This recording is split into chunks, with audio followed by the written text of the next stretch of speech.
And also, like, I'm pretty sure that the phone kicked me off because I have an old phone. The operating system doesn't like this new Zoom, so I'm better off with the camera off. But I wanted to let you guys know that I'm here. Last week I had a mammogram, so I couldn't make it. Yeah. All right.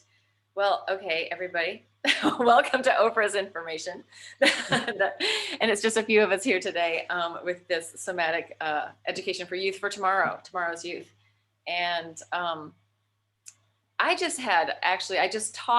had an interesting experience. I just taught for Cassie's Passaic County Technical Institute kids. And so they are mostly minority kids, which, I mean, they're mostly Black and Latino, but it's kind of a wealthy school district and they bus in a lot of kids.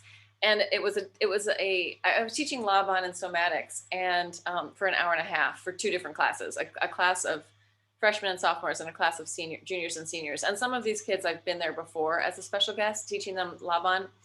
And I have to say, it was such a pleasure working with these kids. So these kids are not privileged kids, but every kid had their video on. Every kid participated. Well, they participated in the movement. They may not have all spoken back, but I do a lot of processing and asking, what did you notice? What did you feel? How was that? What did it remind you of? And they were present. They responded. There was it was such a good experience of teaching. It was like, wow, this is what, if every teaching session was like this, there would be some hope, because it's like those kids were engaged in what they wanted to be there. But I've also taught for Vassar, and I've taught for Brown, and I've taught for Dutchess Community College. So I've taught in these, but just as a guest lecturer. And in the Vassar and the Brown, nobody had their camera on, except if I asked a question, then they would turn their camera on usually to respond to it, some of them.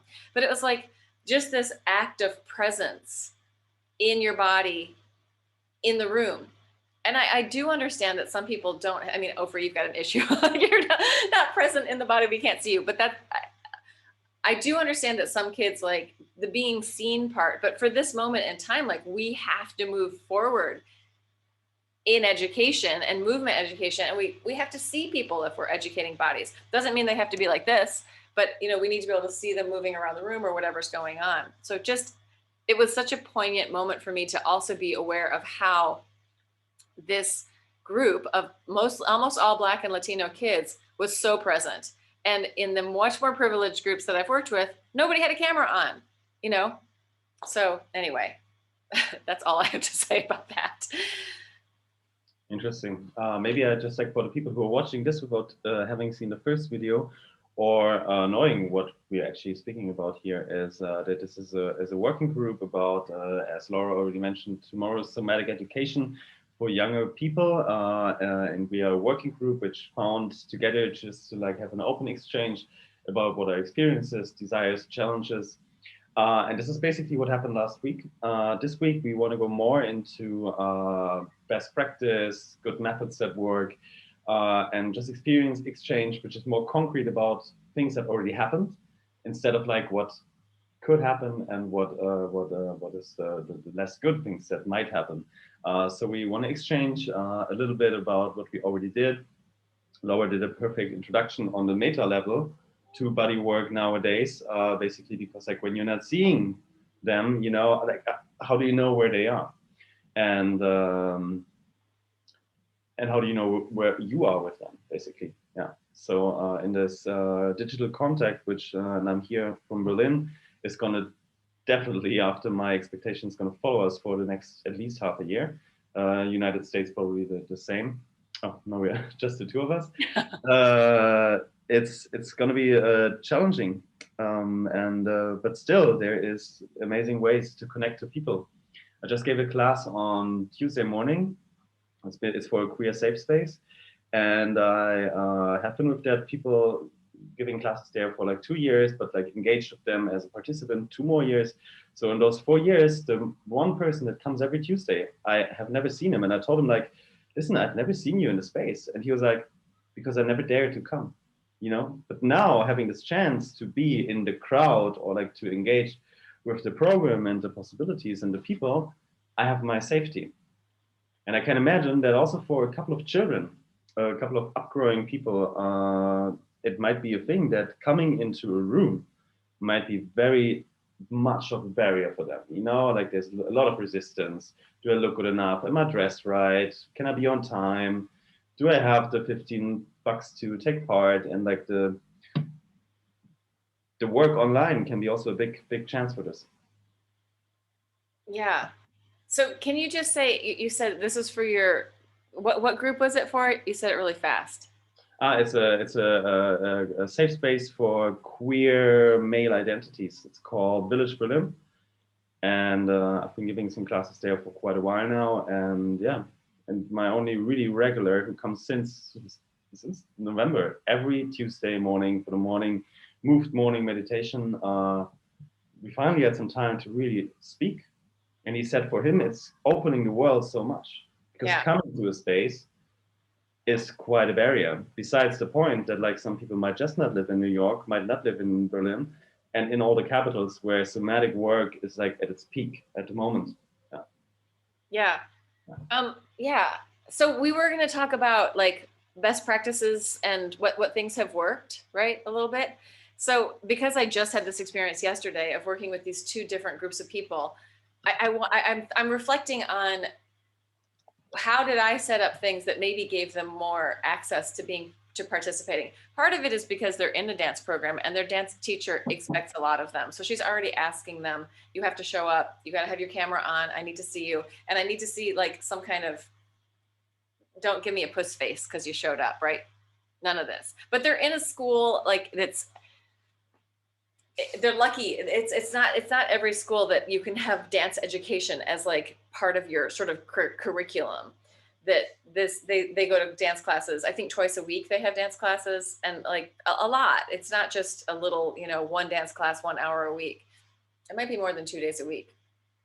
But when I started with them, and I was going to teach them a lot about Laban space and some somatic work about who Laban is and how we can use the tools of being in a body to interact on Zoom in a way that is more resilient for us. So we started with just the idea of growing and shrinking, of growing with the breath, everything gets a little bigger, and then everything gets a little smaller. And then letting the body open and expand, and then come back into itself. And I offered the idea to let the expansion be like an expansion out, into the space all the way around, out the window, out through the space, and then letting the world come back into you. So there's this sense of growing and shrinking, giving and receiving, like, so that in the very beginning is the idea that this is happening, and that is an opportunity for engagement and an opportunity to release. So if you're in a class online and you're looking at Zoom all the time, like,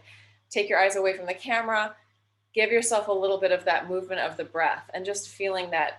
And I feel like that was a good landing point. And from there, we ended up closing our eyes and going in and doing some theta breath from continuum, which is that soft TH sound. And you had asked me before about how is continuum, I had talked about doing continuum with kids, because I feel like in adults, like the value of it isn't apparent if they haven't already gone through layers and layers and layers of sort of self-discovery or movement or whatever, where people can go, oh, I'm really getting something, subtlety, which most general public haven't. But if people are coming to somatic education, maybe they are. But with kids, it's a totally different world. It's like, oh, that felt like meditation. And like the experiences that they're having of like expansion or relaxation. And I feel like that's so important for those kids to be able to come into a sense of self and down regulating. So we talked a lot about the nervous system and dropping down and what it meant to go into a parasympathetic state, and how we could feel and sense that, so that once you can start to notice, oh, now I'm there. It's different than not even being aware that it exists. So we did the theta breath with the soft TH sound, eyes closed if they wanted to, eyes closed or open, and focusing in. And then I let them drop out the theta breath and just listen to the sound inside their head of their own breath, which would be sort of the closest to Luna breath, if you're familiar with continuum, which is kind of like a homeopathic distilled version of Ujjayi breathing. So there's like a little of that, but then take that down to an almost one, so that nobody outside of you could hear it, but it's this inner spaciousness.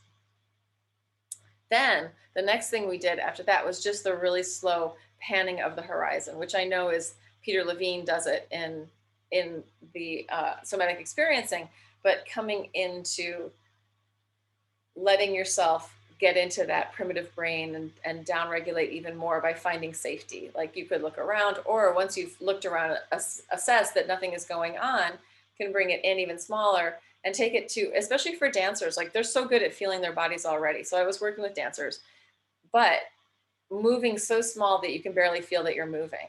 And I feel like that is an access point for focus and for awareness that dancers usually already have because they're used to feeling their bodies so much. So if we can narrow that in and bring it into just that little space of movement. But I've also done this with people who aren't dancers, and like the sense of safety and the sense of self that can come from that. So that's just one little nugget of a few different exercises that from there we could launch into much bigger explorations.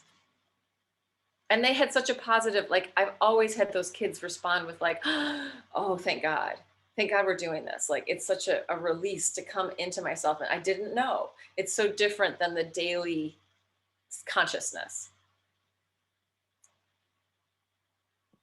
Speaking of like, because what you just gave basically the groundwork for really inspired me to go more into like a naval exploration in movement, coming to methods that in my perspective, and I do not have so much experience with working with kids. I work with teenagers, especially traumatized teenagers from the queer community, which I can get to later a bit more. But from the methods of my training, I think that especially BMC would be, because of its playful approach and a very like going into something that is there and you can dive into it, you know, it's like, it has this dancey feeling to it if you do the right session or the right setting with the people. It's also something that can be so free, because doing BMC with adults, I have experienced, it's like really hard work to get them loose enough to dive into it. You know, I was like, I've been using it in some sessions, and I was like fully in, but I could see the face of the other person, like, yeah, it's very hippie for a couple of people. And what I think I can relate to is what you just meant, those in the work of Continuum with youngsters, they don't have all those concepts yet. You know, they don't hold on to their social face so much. You know, they like to explore, and yeah, for adults. They're open. They haven't shut it all down. They're not 100% armored yet. So it was so interesting to see in the rooms, like even looking into their bedrooms, right? They're in their bedrooms doing these things. And like one girl had this picture of like a sort of alchemical picture of a moon, like a crescent moon within a full moon. And I'm like, and then she's like, yeah, this, I could see like how it's lighting up different parts, like coming into consciousness.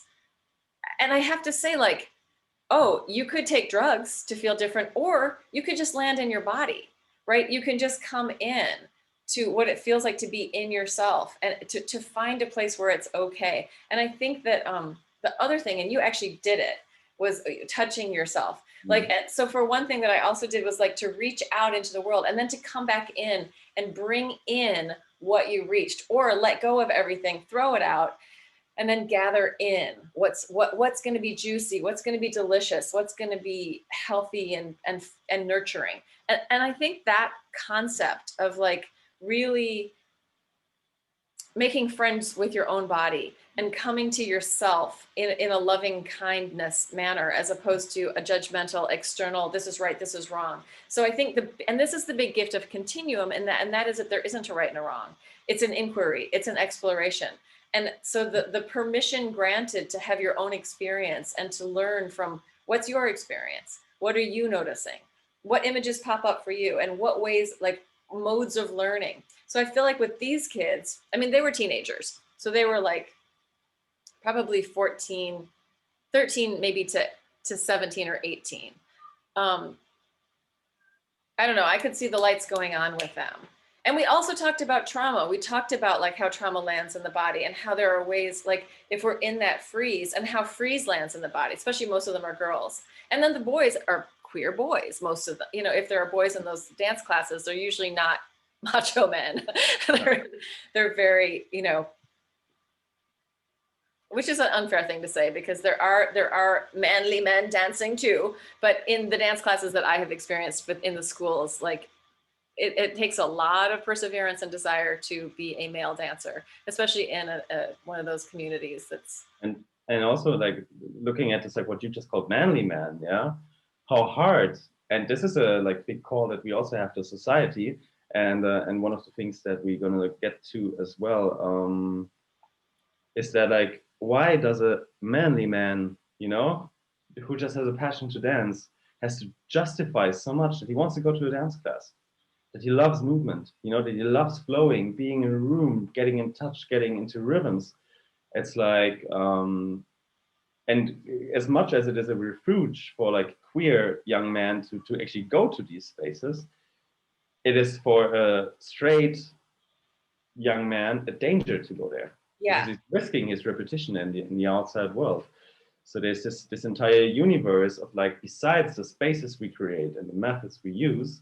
And last week we got to the point that unfortunately we are still at a point where we, no matter with which group we work and no matter which method we actually use, that we have to find a good wording to justify or to explain, as maybe a better word, to the caregivers or parents why this work will be beneficial for their child, for their upgrowing human being. And yeah, I could speak a bit of my experience with working with teenagers then, actually like male, female, or non-binary, and all cases happened. What I realized when I started giving these workshops in Poland about the and like just like to frame it a little bit, some of these people they were kicked out by their parents because of their queer identity, or they just left there because they just couldn't identify with this like traditional household. So they're living with families, with friends. They're all super activists and they're all pouring their life out of themselves for it. Because some of them don't even have a perspective, you know, so they think this is the only thing that matters right now. So self-care is something that is really, really lacking in these fields. But I guess with most people who have experience with activism, also in other older ages, also speaking about myself, I know that like finding a good balance in between like doing a project, fighting for a cause, and still having the perspective what is good for you is anyway a tough one for any age. But speaking about those constructs and those ideas, and especially also behind these stories behind movement and how we communicate movement to people who are supposed to go into an experience, it's already really there with people the age of 14. And what I understood is that like it really takes getting them in a verbal way, feeling and understanding that they're in a space they are welcomed in and where they're supposed to like, or like where they're like allowed to share. And then doing a real deep grounding meditation. So really getting them from like these thoughts, which for sure curl up a lot in their heads, really back into the moment, understanding they're with like-minded people, they're in a safe or brave space, as you want to say it, and then starting to go slowly into movement. This was my method. Did you just say a safe or brave space? Yeah. Oh, yeah. I like that. Yeah. Actually, an inspiration by Martha Eddy. There's a poem, I can send it to you. It's talking about brave spaces instead of safe spaces. Yeah, that would be great because I feel like that's, I mean, yeah, that gives the opportunity to show up in a different way, right? We're asking you to take a small risk, but we're hoping to provide the safety. Yeah, and we're brave with you, you know, we're there with you. But we can't say this place is safe and per se it's going to be like everything can happen. So me being brave means like knowing that something can happen which is not good, but knowing that the others are going to catch it. Yeah, and I feel like that just that thing, like, because I was thinking about it from our last. If it is okay if I interrupt you right now, like you're on.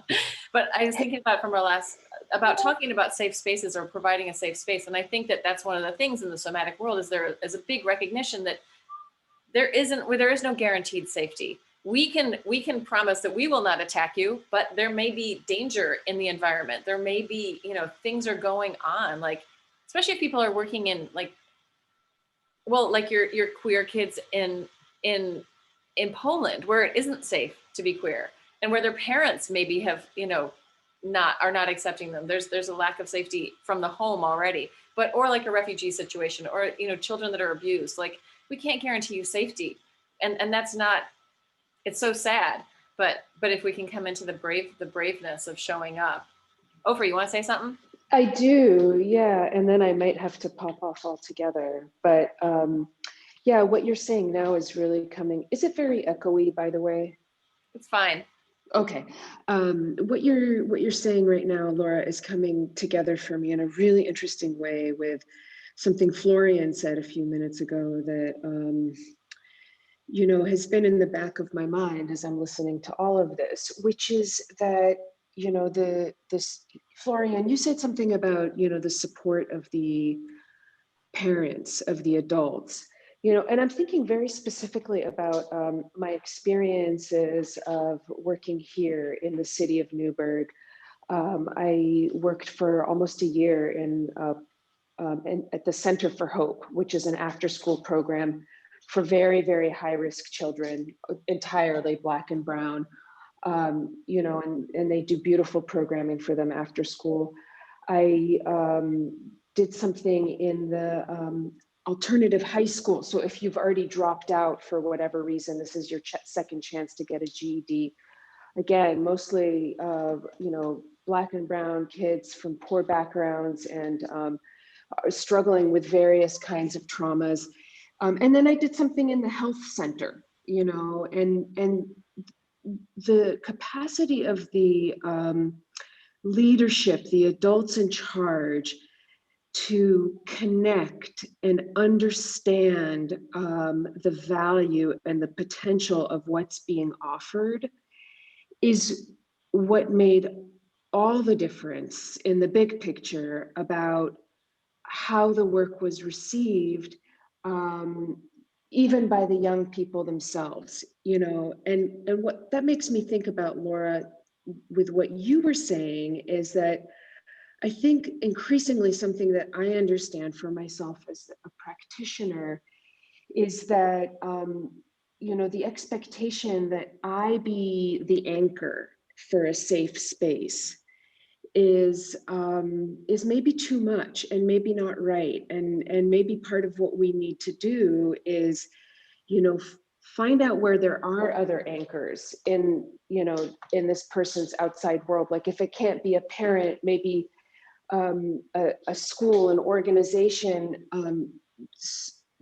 That's what's coming for me right now, you know, is that I feel like it's really, really important to understand our relationship within this greater context that this is happening in, which, like Laura said, exactly, like I can't make it so that the, you know, these amazing kids that I get to spend time with at the Center for Hope go home to safe home environments, you know.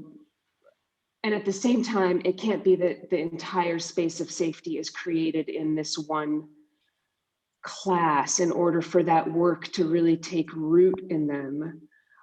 There needs to be something else, you know. That's what it's making me think about. Anyways, maybe a little off topic, but thank you for letting me jump in. I think you're totally on topic. And I also just want to add, like, when I was working with the kids yesterday, like what I was trying to really give them are tools to deal with every day. And the things that we worked on, whether it was moving around the space or closing your eyes or coming in, were tools to actually be able to go to school or to deal with anything that's going on. So in a sense, like, I guess this idea of the safe space of like where we can have these epiphanies and this great growth, it doesn't even really exist, maybe for a lot of kids. But if they can start to notice, and a lot of my work is like just noticing, bringing your awareness to whatever it is that's happening, whether it's outside of you or inside of you. And how do you feel about that? And where is that landing? Is it in your head, in your heart, in your belly? Where are you feeling that? So that we start to have a language for talking about what's going on within ourselves. And I think that in a weird way, like it's going to have to happen from a, this sounds weird, it's not bottom up, but from the youth, they're going to get it. They already get so many things that older people don't get. So like, it's almost like it's going to have to happen from that way. And then the other thing I want to say that you spoke to was the framing of who we are. Like I was thinking about, oh, I'm much better as coming in as a guest teacher on a one-off than being somebody's teacher every single day. And I think part of it is like, as a teacher every day, sometimes you get this parental role that the kid is actually just rebelling against. And you can't go anywhere with that. Where are you going to go? Like, okay, we're just going to butt heads or nothing's going to happen. What's the point? There's no point. But coming in as a guest teacher, I've been built up. I am this international, dance wonder performer, somatics educator, blah, blah, blah, who's, got this experience and lived all over and traveled. Like, I mean, blast, like how wonderful you are. And so these kids are like, wow, we've got this person. And that's a very different framing. Like, that's in a dance class, right? And what is the framing normally for dance and somatics people? Like, well, math and science are more important. That's just an elective extra thing. Like, who cares? Nobody needs that. Like, but it's so vital to our humanity. So that I think that this is triangulating around a bunch of things that are super important, that I'm noticing how those pieces fit in to the big structure of society and to the personal structure of just the class and to the structure of me feeling like, oh, I can reach these kids. And one thing I want to say about one of the things that one of these kids asked me is, how do you deal with being on tour? Isn't it scary going to all those new places?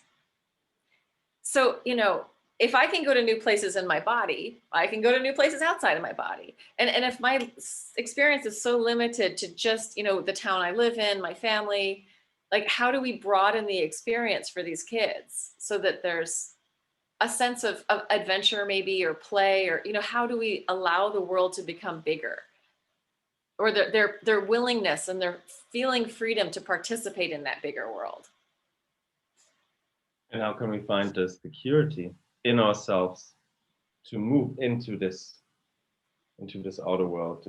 I know that like in Buddhist practice, they are teaching you to correct me if I'm wrong also, like, but at least that's how I understood it, is that you're creating a piece of inner peace, a place for inner peace for yourself, which is so strong and so peaceful that nobody can ever touch it, not even you on a certain point. And whenever the world is trying to get too much, you just go to that place to have this anchor. And if we can cultivate the body as this anchor, when the body is not threatened, for sure, if our bodies are threatened, it's like when you start bleeding, it's time to leave the situation,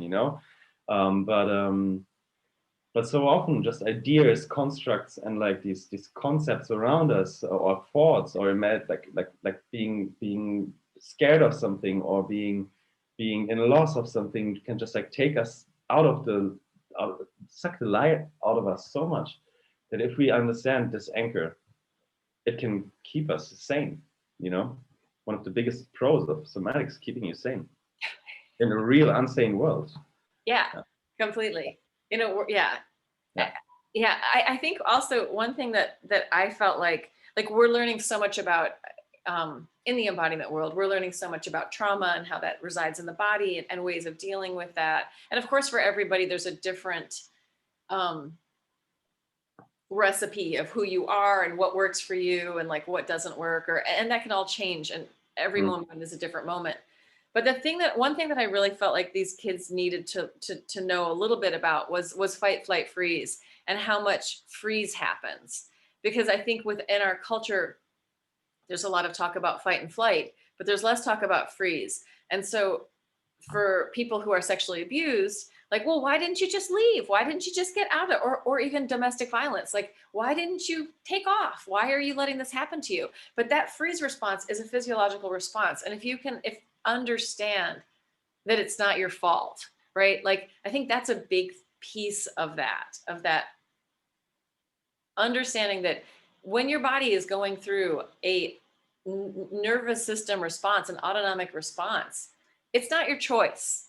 You didn't choose to run. You didn't choose to fight. You didn't choose to freeze. You went into a position that was not a thinking place, right? So I feel like the awareness and the tools of knowing what's going on in your body in trauma are important for kids, not little kids, but kids, teenagers to know. Any age, actually. But yeah, it's so it's interesting how this I find so many parallels to the somatic work in general. You know, I mean, like I just want to briefly, because I had the pleasure to have a lesson with Susan Bauer 2 weeks ago. Also speak about the point to sum of this up, why she has decided to dedicate her work and her book to the embodied teen, working with teenagers, because she says that like upgrowing human beings, children, they have it. You know, they're there, they're open. But at the teenage age, it starts that we're shutting so much off to be what we're supposed to be, what we would like to be, what the others are. And the concepts are entering our world so much that we're letting go of the origin. And this is why one of her core works is working with teenagers. But speaking in general, so many of the questions here coming up, and also the resources built through somatic work also apply for sure to adults. And one question that I would like to bring in for everybody who's not been with us last week and who might watch this in the following and join us maybe next week or on another point, is that that we had this point: how do we communicate our work to the caregivers?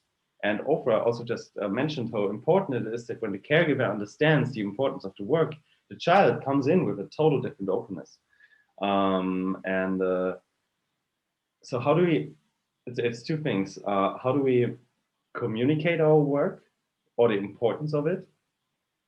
And also, secondly, and Laura, you have some experience, you said, because you get in as like the special guest, super event guest teacher to some schools, which must be a beautiful standing, you know, and like it's also a very luxury position because they get you in, you have a full group, you know, and they do the thing, and you get paid. But yeah. It happens 3 times a year. Yeah. But how can we think also of ways to communicate our work, the benefits, but also just that it's there to people? I also made a note in the sheet already about this. It's like how can we?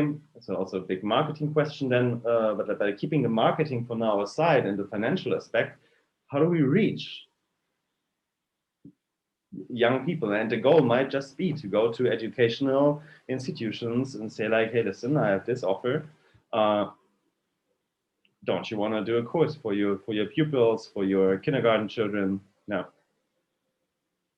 I have to say, I have tried working in elementary school. So the younger kids, like, what grades did I have? I don't think I had any kindergartners. I had like maybe 1st and 3rd grade or something like that. And there was so much chaos in the schools that it was real. I felt like a total failure. Like, I mean, I'm getting some of the movement going. There's some stuff going, but it was like, there's also like total chaotic lack of control.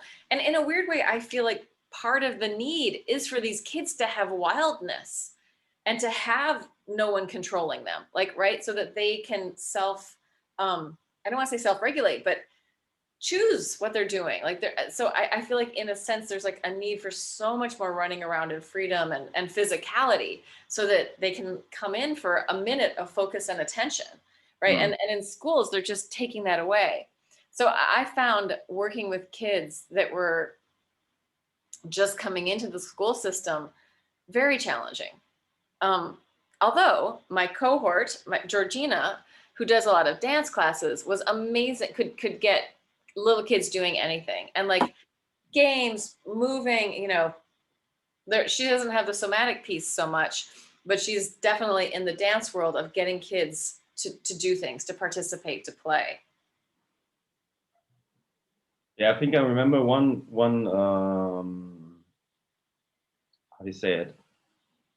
One strategy, let's say now. Strategy. Yeah, strategy to connect with a young person you're working with is to meet them on their level. Yeah, it might be meaning that you just like when they're sitting on the floor, you're sitting on the floor. You're getting up together. You know, that they're not standing or that they're not sitting in a chair and you are like standing, or like to really meet them where they are, and to build it from there. Yeah, I think that is also, that the level. Yeah.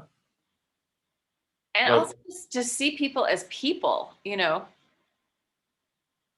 I feel like a lot of times, not all, but some children that I work with are just like, boom, instant wisdom. You're like, wow, how did this little Buddha, like what? They're so present. They get it.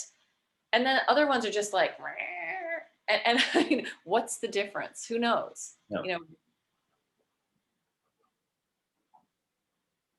Yeah, and also by like just giving them the chance to be as open as they want to, not to have it too facilitated, you know, to surely be prepared, but not like having a fixed structure that you run them through, which might be very helpful for a manager that you're working with because he has 45 minutes time and he wants them used, you know. Yeah. So you better be prepared. But like, but you need another openness, I think, to engage with a young being. Yeah, one of the things that I've come across regularly that I think, like, so I teach so many different things, and I do think that kids like consistency. Like they do like to have a certain schedule. Like, okay, here's our 10 minutes of free time, run around time, and now we're going to do this, and then we're going to do that. Like, I think kids really thrive when they have some kind of knowing of what's going to happen in that way. And I think that I'm not so great at providing, maybe I am in a small way, that structure, but in a long-term way, like a certain amount of structure, and then also tools to deal with, okay, this is what's happening. But I feel like the way that we now have to deal with things is so individual because each person is so different in how they're going to respond to something. So yeah, I feel like there's so much mystery around this, and so much of it just being a question and an inquiry, and being okay of being in the I really don't know space, and I'm just going to feel what I'm feeling at the time and respond as best as I can in that moment. But of course, within that, we want to have a lot of different options, a lot of different tools, a lot of different, well, we could go down this pathway or this one, which I feel like that's what this is about, like talking about what are those opportunities, what are the things that we're up against, and how can we make a better container from the outside to the inside to the deep core of each kid in a way. No, very well said. Yeah, just like having enough plan, but enough flexibility to adapt, but also to lead. Yeah, because if not, it might just be like a very fun, playful session. But the question is where it's leading to, you know? Yeah, which might be just the right thing for a couple of people, you know, because everything in their life is so structured and so organized. But just like getting into giving space. That's also something that we spoke about in the prior sessions. Like, how do we give enough space but leave? No, how do we give enough structure but still leave space for evolvement to happen? Yeah. And I think that, like, coming from you know, I'm 51, coming from that perspective, like the comparison of, like, say ballet or yoga compared to continuum, it's like, oh, there's no structure in continuum, but actually there is structure in continuum. There are the breaths that you're going to do, there are like the places that you're going to be involved with, like, you know, there is actually structure. So in a weird way, for me, I had to reframe my comprehension of what structure is, right? So that I can go, oh, this is not just a free for all. It might feel like one if you're used to really rigidly structured things, but coming into that space, defining, like redefining structure and redefining freedom, like, because like it's so funny, freedom, what is it, or freedom or form, like it's this balance of pouring these two things so that we have enough of each. And I guess it's something that I've always sort of danced with, like the slinky going from one side to the other, of how are we providing enough. Go ahead, Ophra. Yeah, I want to jump in here because this is really like deep into my realm. Like, I'm a lifelong improviser, you know, this is exactly my research, but I also have a degree in sociology, and I really am interested in how we reconfigure our understanding of structure in our culture. I think it's key for all the levels of change that we're talking about, you know, and particularly in the realm of, like, you know, embodied social justice for you know, women, for people of color, for people who have experienced trauma, you know, and so I think that, like, what you just pointed to is a key question, and a really, you know, I love the word delicious. It's a very delicious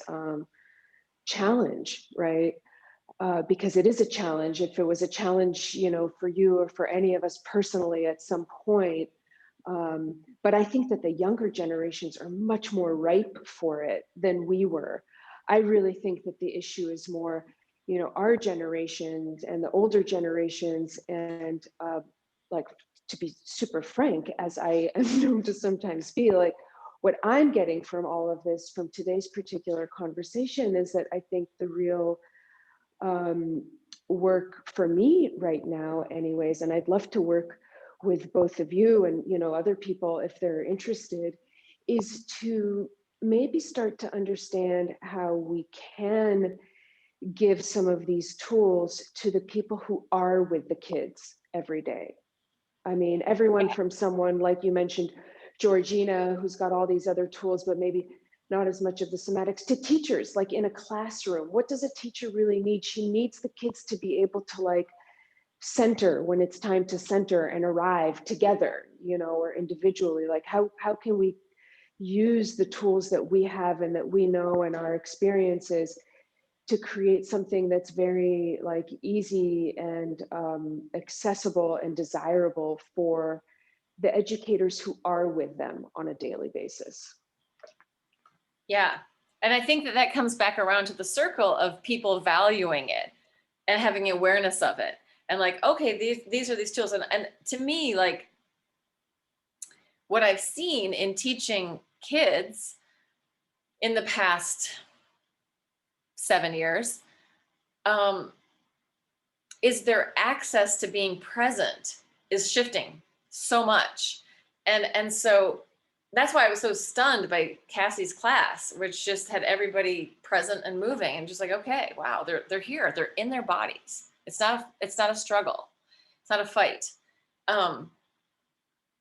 But this need for that recognition on a much bigger scale. I mean, I feel like it's really inspiring to me to talk to both of you about this and to start to create a sort of bigger picture of what are we actually looking at and how are we thinking about these things. And as we talk, like, it sort of highlights these, oh yeah, we need to, that's a thing to think about. I mean, we could just think, okay, we're just going to build a little structure where the three of us are going to offer this thing to high schools in Germany and USA. We have this little structure, blah, blah, blah. But it would be good to be training teachers to think about this and to have the experience and to feel what it is to be in their body and to be able to offer these little dippy tools into stuff. And one thing I have to give Mark Walsh credit for is that early in the game, I heard him talking about, we don't need to be experts in order to offer some of this stuff. I mean, we're all experts in this work, but we can offer tools that can be used. When people have enough confidence to trust their own experience to lead from that space, they have the tools, right? So I feel like these kind of tools coming into the bigger world where it's like, okay, you want to feel yourself and instantly land? Try just turning your head, feel your spine. But a lot of people can't feel their spine at all. Like, if they're not a movement person, if they're not a somatics person, see what you're seeing, feel what you're feeling. Like, you know, for a dancer or a somatics person, it's like, boom, in. But for other people, it's like, well, there might be a lot of questions happening or whatever, who knows? I don't need to speculate. Speaking of also the digital and the connection to it, first of all, there was a beautiful tool that I saw today. It's like, and like now the three of us are here on the screen. Bless you, Flora. And so often we're on our phones, you know. If it's just when you look at the screen right now, and you start concentrating not on the screen, but anything you see around it in the periphery, to get away from this tunnel, yeah, to understand it. It's like my sight is so much bigger. And another part that just came up, and I think we're also like we're very close to the end, is that in my experience, when the pandemic started here in Germany, so many people, and some still do, had this massive resistance against working online. They said, like, I can't do that, I need to be in a room, you know, and I want to understand a lot of these reasons. And some still even say, like, I can't move, you know, I can't be in an online class. I think with the upcoming generation, they're such digital natives in every means that for them it's a total natural thing to connect through this and then go into this, integrate it into the outside. Yeah.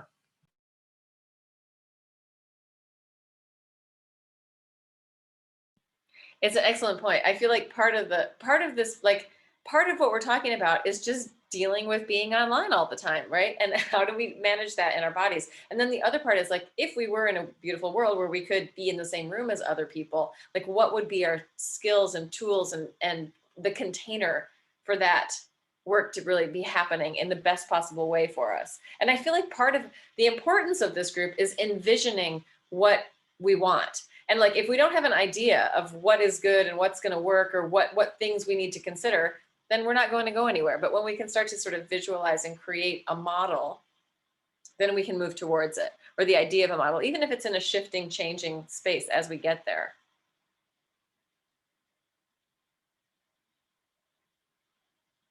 Okay, Ophra, do you wanna say something before we're wrapping this up?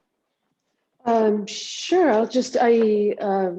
First of all, thank you. It's nice. I'm glad that I was able to tune in. I can try to turn my video on for a second. So I have, I've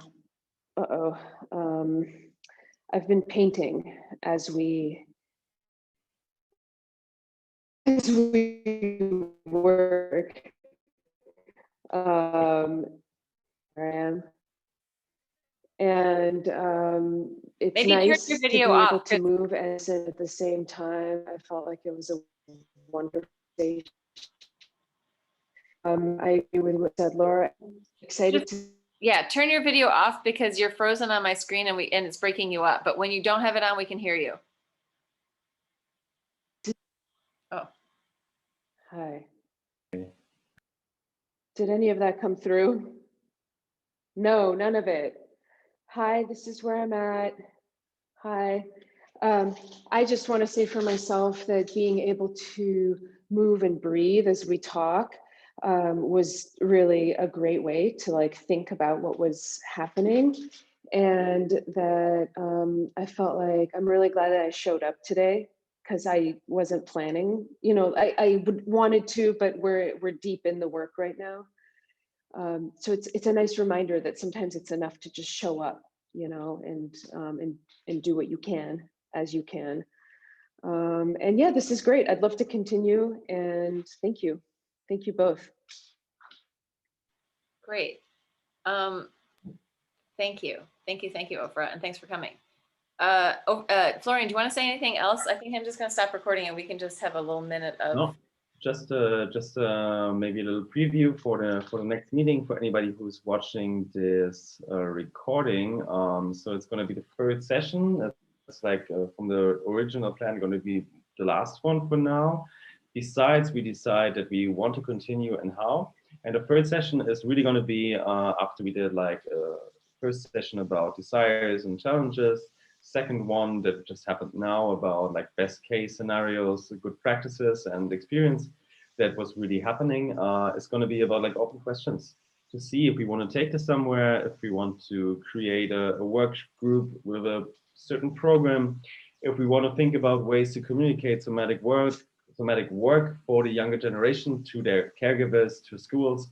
So this is totally open. So next week, same time, on the 3rd of February, anyone who wants to join, we're happy to see you. Great, thank you. I'm going to close that.